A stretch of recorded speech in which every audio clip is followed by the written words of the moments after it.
എറണാകുളത്ത് നടക്കുന്ന ജമിയത്തുൽ ഉലമ കോർഡിനേഷൻ കമ്മിറ്റിയുടെ വഖഫ് സംരക്ഷണ റാലിയിൽ പങ്കെടുക്കുന്നതിൽ നിന്ന് സമസ്ത പ്രസിഡന്റ് ജിഫ്രി മുത്തുക്കോയ തങ്ങൾ പിന്മാറി.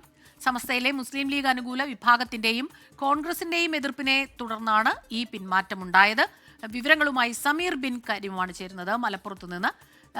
സമീർ, പാണക്കാട് സാദിഖ് അലി ശിഹാബ് തങ്ങളെ പരിപാടിയിലേക്ക് ക്ഷണിക്കാത്തതിൽ ഒരു എതിർപ്പുണ്ടായിരുന്നു. അതേ തുടർന്ന് തന്നെയാണോ ഇങ്ങനെ ഒരു പിന്മാറ്റം? അതുകൊണ്ട് തന്നെയാണ് പിന്മാറ്റം എന്നുള്ളതാണ് നിലവിൽ നമുക്ക് അറിയാൻ കഴിയുന്നത്. ഇന്ന് വൈകുന്നേരമാണ് എറണാകുളത്ത് ഈ വഖഫ് സംരക്ഷണ ഒരു സമ്മേളനം നടക്കാൻ വേണ്ടി തീരുമാനിച്ചിരുന്നത്. 4 മുസ്ലിം സംഘടനകളുടെ നേതൃത്വത്തിലായിരുന്നു ഈ സമ്മേളനം. പ്രധാനമായും ഉദ്ഘാടനം ചെയ്യേണ്ടിയിരുന്നത് സംസ്ഥാന അധ്യക്ഷൻ ജിഫ്രി മുത്തുക്കോയ തങ്ങളാണ്.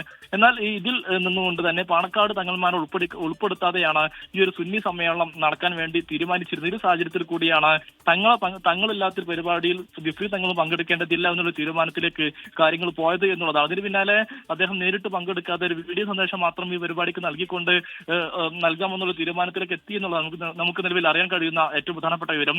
നേരത്തെ ദക്ഷിണ കേരള ജമിയത്തുൽ ഉലമ ഈ പരിപാടിയിൽ നിന്നും പിന്മാറിയിരുന്നു. നിലവിൽ ഈ സംസ്ഥ APEK വിഭാഗങ്ങളും കേരള സംസ്ഥാന ജമിയത്തുൽ ഉലമയും ദക്ഷിണ കേരള ജമിയത്തുൽ ഉലമയുമാണ് ഈ പരിപാടി സംഘടിപ്പിക്കുന്നത്. സ്വാഭാവികമായും ഇത് ഒരു സുന്നി ഐക്യം എന്നുള്ള തരത്തിലൊക്കെ തന്നെ വ്യാഖ്യാനിക്കപ്പെട്ട ഒരു പരിപാടി കൂടിയായിരുന്നു ഇത്.